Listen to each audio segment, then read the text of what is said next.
Bonjour chers frères et sœurs, salut aux amis de l'histoire. Nous voulons à travers cette vidéo poursuivre nos propositions en vue d'une bonne gouvernance en Afrique noire. Vous voyez, parce que les présidents de nos républiques sont dotés de nombreux pouvoirs, quelquefois même, dans les faits, ils contrôlent les trois pouvoirs. Aussi bien l'exécutif que le parlementaire, parce que le parlementaire, souvent, c'est leur parti qui a la majorité des sièges. Et c'est eux qui nomment et le président de la Cour suprême et le président du Conseil constitutionnel. Mais quand quelqu'un vous a nommé, mais vous répondez de lui. Donc vous voyez dans les faits, on dit qu'il y a séparation des pouvoirs, mais non. Les présidents de nos républiques en Afrique ont en réalité en main la réalité des trois pouvoirs. Pour une meilleure démocratie, pour une meilleure gouvernance, il ne faut pas faire cela. C'est pour ça que j'ai fait les premières propositions. Et j'ai dit que comment est-ce qu'on peut choisir, on doit choisir le président de la Cour suprême et le président du Conseil constitutionnel. Et j'ai montré comment est-ce que c'est du parti majoritaire que sort le président de la République. Mais alors, il répond de ce parti-là, majoritaire. Il répond de ce parti. Voilà. Et si ce parti décide que ce président n'est plus légitime, alors il peut être démis et puis un autre peut être élu à sa place. Mais à travers cette vidéo, je vais faire des propositions sur le plan économique. À cause de la grande concentration des pouvoirs dans les mains du président de la République, mais il est facile pour les pays occidentaux, pour le FMI, la Banque mondiale et pour toutes les puissances mondiales, mais de faire pression sur lui. Un seul homme, qu'est-ce que vous voulez qu'il fasse devant ces pressions internationales? C'est pour ça qu'il faut éviter qu'il ait autant de pouvoir dans la main. Et comme ça, quand les puissances étrangères vont se rendre compte qu'en fait le président de la République ne concentre pas tous les pouvoirs, alors ils comprendront qu'il ne sert à rien de faire pression sur un seul homme. Mais tant que ce système-là demeurera dans nos pays d'Afrique, les pays occidentaux et autres là ont beau jeu de faire pression sur le président de la République pour qu'il accède à leur dictat. C'est ça. Et comme les présidents de nos républiques ont tellement de pouvoir dans la main, c'est pour ça que souvent les pays occidentaux et autres s'insèrent dans s'ingèrent dans nos élections présidentielles. Mais quand ils vont comprendre que ce n'est pas le cas, que le président n'a pas tous les pouvoirs, et que le pouvoir parlementaire est bien établi, que le pouvoir judiciaire est bien établi. Parce que dans beaucoup de républiques d'Afrique, on n'a pas un pouvoir judiciaire, on a simplement une autorité judiciaire. Vous voyez? Dans ce cas-là, ils comprendront que ça ne sert à rien de venir faire pression sur le président de la République. Alors il vous dira, mais vous exigez cela de moi, mais je ne peux pas vous l'accorder parce que je n'en ai pas le pouvoir. Maintenant, je vais faire des propositions au plan économique.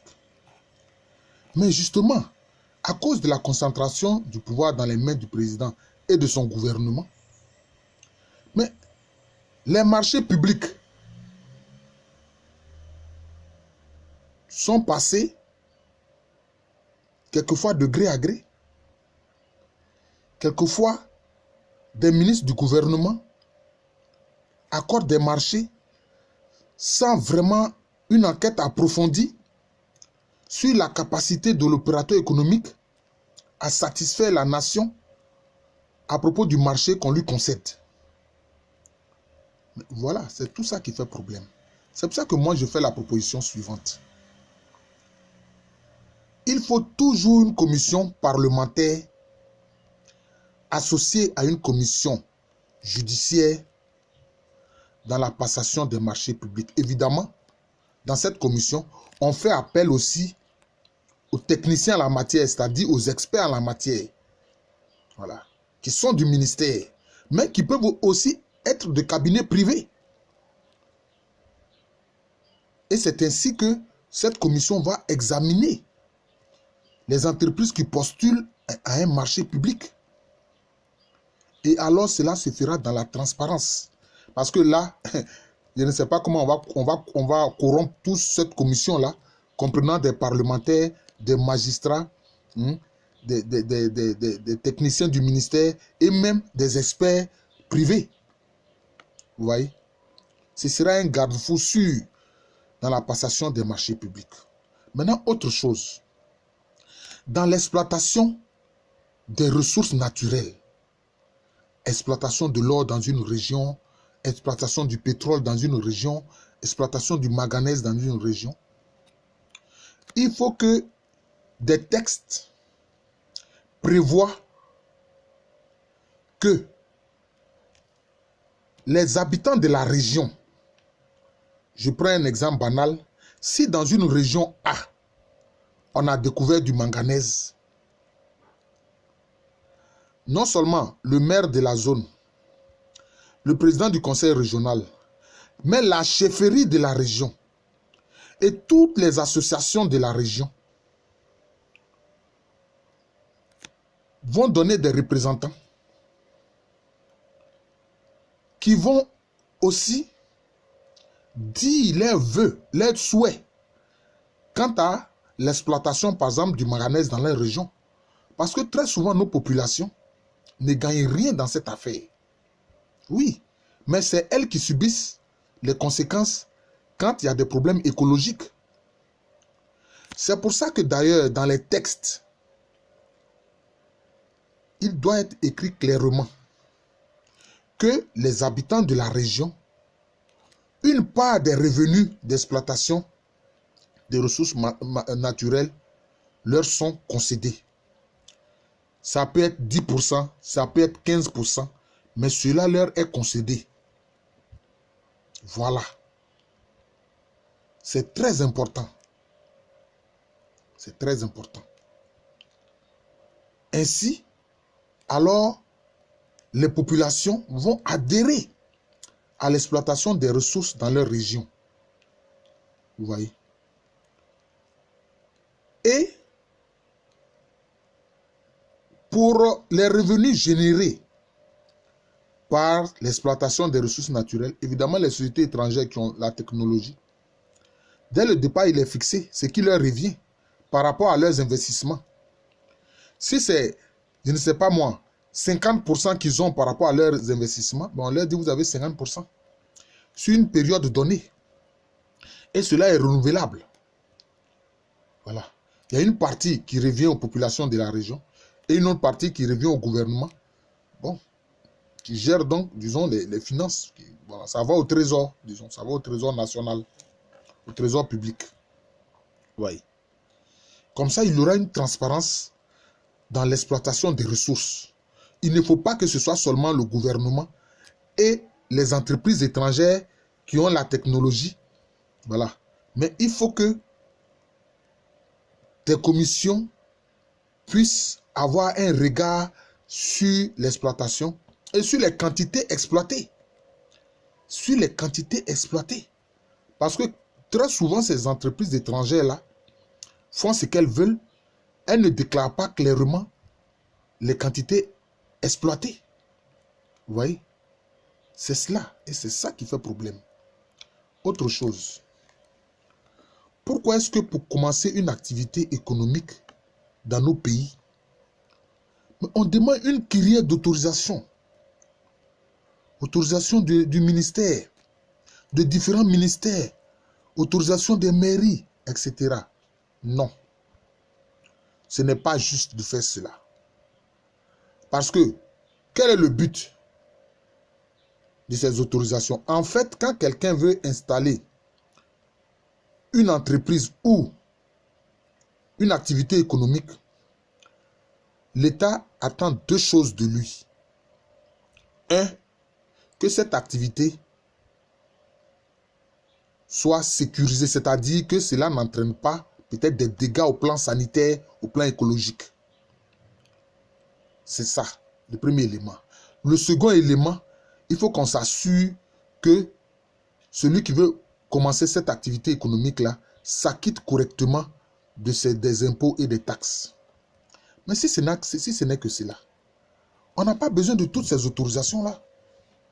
Non. On doit laisser les gens installer leur activité. Et quand ils commencent, ils notifient cela et rapidement, disons, des experts ou des techniciens des ministères, le ministère de la Sécurité, le ministère de l'Hygiène publique, hein, et, disons, une agence qui peut vérifier que cette entreprise répond aux normes. Par exemple, je veux dire, par exemple, une entreprise comme le Benet, voilà, une structure comme le Benet, et puis les structures techniques des ministères, viennent vérifier, excusez-moi, viennent vérifier que cette activité-là répond aux normes. Mais une fois que ça répond aux normes, alors on lui donne les autorisations et alors on lui donne un numéro de contribuable. Voilà. Un numéro de contribuable pour payer ses impôts et ses taxes. C'est simple. Mais parce que le fait de demander toute une crielle d'autorisation, ça crée une corruption en amont. Quelquefois même celui qui veut investir, tout son capital, excusez-moi, est englouti par cette chaîne de corruption-là. Mais si on lui permet dans les textes déjà de commencer son activité, puis cela est vérifié, si ça entre dans les normes, s'il y a des choses à changer, on lui dit, bon, vous changez ça, vous changez ça, vous changez ça. On vous donne peut-être quelques mois pour que vous soyez totalement aux normes et puis maintenant vous aurez les autorisations. C'est tout. C'est aussi simple que ça. Mais regardez, une pauvre femme qui veut vendre de la loco, mais dès qu'elle commence net, c'est fini. Les services de la mairie sont sur son dos. Mais la personne n'a même pas encore commencé à avoir un revenu. Vous êtes sur son dos. Mais cela décourage beaucoup de gens. Hein, dans nos pays, des gens qui veulent entreprendre, qui veulent commencer des activités économiques, cela les décourage. Vous voyez, cela les décourage. Mais c'est comme si on a agi, pour ne pas faire de la répétition, on agit comme si les activités économiques ne nous intéressent pas. Or, nous voyons le grand chômage des jeunes. Il ne faut pas décourager les gens qui veulent investir. Et souvent, on met l'accent sur les investisseurs étrangers. Mais écoutez, faites du bien aux investisseurs intérieurs. Parce que votre politique les décourage. Vous voyez? Toute cette criée d'autorisation qu'on demande, c'est pourquoi? Non. Il n'y a pas que des investisseurs étrangers, il y a aussi des investisseurs locaux. Certes, ils n'ont pas de grands moyens, mais ils peuvent créer de petites et moyennes entreprises. Il faut les aider. Ce n'est pas seulement dans des déclarations, non. Laissez-les installer leur entreprise tranquillement, sans kyrielle d'autorisation. Et puis maintenant, en aval, on fait les vérifications. On leur donne leur numéro de compte contribuable pour qu'ils s'acquittent de les impôts. C'est comme ça. C'est comme ça. Et d'ailleurs, les petites et moyennes entreprises donnent beaucoup de travail aux gens. Vous voyez? Donc, il faut faire en sorte que ces entreprises-là n'aient pas besoin de toutes ces autorisations. Ce n'est pas en amont qu'on demande l'autorisation, c'est en aval qu'on donne l'autorisation. C'est ce qu'il faut faire. C'est très important, à mon avis. Voilà. Et dans l'exploitation des ressources dans toutes les régions, les populations de la région, il doit y avoir des tests qui prévoient qu'une partie des revenus leur revienne. Voilà. Ça doit être fixé par la loi. Que ce soit 10% ou 15%, cela est fixé par la loi. Mais si on fait cela, mais vous allez voir que nos régions vont se développer. Parce qu'il ne s'agit pas de prendre tout pour envoyer au trésor. Autre chose, ce qu'on appelle l'unicité des caisses. L'unicité des caisses crée un délabrement dans notre économie. Mais voyez-vous, par exemple, nos CHU sont, je peux dire, au rang des EPIC, c'est-à-dire les établissements publics à caractère industriel et commercial. Hein? Mais Quand ces chuis-là et ces épiques-là produisent de l'argent, on prend tout cet argent, on envoie ça au trésor. Oh non. Si dans les textes, il est prévu que ces épiques-là, ces chuis-là, par exemple, pour prendre le cas des chuis, 40% des revenus leur reviennent. Il faut leur laisser les 40%. Il ne faut pas prendre ça pour envoyer au trésor. On prend ça, on envoie au trésor, et quand ils ont besoin de coton, ils doivent écrire. Quand ils ont besoin d'alcool, ils doivent écrire. Quand ils ont besoin de terre, ils doivent écrire. Si bien que dans nos chuis et dans nos hôpitaux, souvent ces choses, pour les premiers soins, manquent. Mais c'est lié à cette affaire d'unicité des caisses. C'est pour ça que dans les soins d'urgence, il n'y a rien. Il n'y a pas d'alcool, il n'y a pas de coton, il n'y a rien. Mais comment vous pouvez parler de soins d'urgence s'il n'y a rien à la base? Voilà le problème. Il faut leur laisser leurs 40%. L'argent qui est prévu pour ces épiques-là, il faut leur laisser ça. Pour que ces établissements publics à caractère industriel et commercial puissent travailler avec. Il faut leur laisser ça. Il ne faut pas prendre ça pour envoyer au trésor. Non. Que ces épiques-là, on leur permette de mettre en place un comité de gestion. Et puis les contrôleurs doivent venir faire leur travail. On contrôle que ces établissements sont bien gérés. S'il y a une malversation, mais ils sont sanctionnés. D'ailleurs, je ferai spécialement une vidéo sur les sanctions qu'on doit prendre sur des gens qui portent atteinte au bien national, au bien de l'État, au bien de la communauté nationale. Il faut trouver des garde-fous pour empêcher les gens de faire cela. Ça aussi, je ferai une vidéo là-dessus. Vous voyez. Donc, il faut laisser aux structures l'argent pour travailler. Hein? Mais regardez, même au niveau, ce qu'on appelle les présidents de conseils régionaux, les présidences de conseils régionaux, les conseils régionaux. Mais souvent, ils attendent qu'on leur concède un budget, que le gouvernement leur concède un budget pour pouvoir travailler.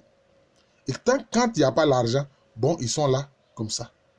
Ce qu'ils reçoivent souvent, ça se limite juste à l'administration du conseil régional. Mais si c'est juste l'administration du conseil régional, cela veut dire quoi? La région ne profite de rien. La région ne profite de rien. Non. Il faut que toutes les activités qui se mènent dans la région, toutes les taxes qui sont récoltées dans la région, dans la loi, on fixe un montant qui revient à la région. C'est tout. Si c'est 10%, on dit vous avez 10% de tout ce qui est produit dans la région, tout ce qui est récolté comme impôt dans la région, là, le conseil régional a 10 ou 15%. Et on leur laisse cet argent-là pour qu'ils travaillent avec. Voilà. Il n'est pas question qu'on envoie tout au trésor et c'est le gouvernement qui, selon son bon vouloir, donne l'argent, décaisse ou ne décaisse pas. Ça ne va pas, ce n'est pas bon. Hein? Ce n'est pas bon. Vous voyez? Ça fait que le gouvernement a contrôle sur tout et fait ce qu'il veut. Oh non, c'est pas bon. Ça retarde le développement des régions. Hein? La régionalisation doit être effective en laissant dans chaque région la possibilité de bénéficier directement des impôts et des taxes sur les activités économiques qui sont faites dans la région. Vous allez voir même que ça va créer une concurrence entre les régions qui vont alors se développer. On n'aura pas pour ceci ou cela besoin du président de la République ou du gouvernement. Mais pour des choses simples, on dit, ah, monsieur le président de la République, on manque d'hôpital ici, il faut venir faire ça pour nous. Monsieur le président de la République, on manque de lycée ici, il faut venir faire ça pour nous. Mais ce n'est pas bon. Cette façon de faire là même, ce n'est pas bon. C'est une honte pour le pays. Ce n'est pas bon de faire ça. Il faut laisser aux régions, par rapport aux activités économiques qui y sont faites, un pourcentage d'argent pour que la région puisse travailler avec. À mon avis, c'est important pour le développement régional. Parce qu'on a vu dans certains pays, quand il y a des ressources naturelles qui sont exploitées, et que l'argent, bien sûr, les entreprises ont leurs bénéfices, et que tout va au trésor, et que la région même n'a rien, on a vu que quelquefois des gens dans la région se sont rebellés. Hein. Ils ont pris des armes. Et quelquefois, ils ont réclamé une autonomie ou même une sécession. On a vu cela, notamment au Congo, avec le Katanga et autres. On a vu ça. Donc, il faut permettre aux gens, quand ils ont des ressources, Dieu, le Créateur, leur a permis d'avoir des ressources dans leur région. Mais il faut qu'ils en bénéficient directement. Il faut qu'ils en bénéficient directement. Ce sont des propositions. Moi, je ne suis pas un politicien. Je suis un universitaire. J'ai aussi le souci de mon pays, tout comme chacun a le souci de son pays. Et moi, j'ai le souci même, en plus de mon pays, le souci de toute l'Afrique. Parce que ces situations de sous-développement-là font que nous, les Africains, notre dignité n'est pas respectée. Et regardez comment nos jeunes s'en vont mourir dans la Méditerranée. Tout ça, c'est à cause de quoi? C'est à cause de la misère. Et c'est l'écoderme, là, ces pays-là, ne nous respectent pas à cause de la misère. Parce que quand tu vas là-bas, pour eux, tu t'en vas manger les pains. Mais si tu avais les moyens, tu vas là-bas en tant que touriste, là, ils ne vont pas te respecter. Ils vont te respecter. Ils ne vont pas te dire sale nègre. Ils n'oseront pas. Parce qu'ils savent que tu viens de l'argent à dépenser chez eux. Et je vais terminer en prenant un exemple précis. Avant, les Occidentaux, comment ils traitaient les Chinois? Ils les appelaient face de citron. Mais aujourd'hui, quand la période estivale arrive pour le tourisme, mais chaque pays d'Europe là essaie de voir combien de touristes chinois vont venir chez eux. Est-ce qu'ils les traitent aujourd'hui de face de citron? Non. Parce qu'ils savent que les Chinois, quand ils arrivent là, ils ne viennent pas pour prendre leur pain. Au contraire, ils viennent pour dépenser de l'argent. Voilà, en tant que touriste. Je vous remercie. Je suis le professeur Alou Kwame René, humble enseignant à l'université Félix Houphouët-Boigny. Ce sont des propositions que je fais pour mon pays. Je ne suis pas politicien et la politique ne m'intéresse pas. Et donc, comme je l'ai dit, j'enseigne à l'université Félix Houphouët-Boigny, qui est à Abidjan Cocody. Le pays, c'est la Côte d'Ivoire, un pays situé en Afrique de l'Ouest. Merci encore et bonne journée à vous.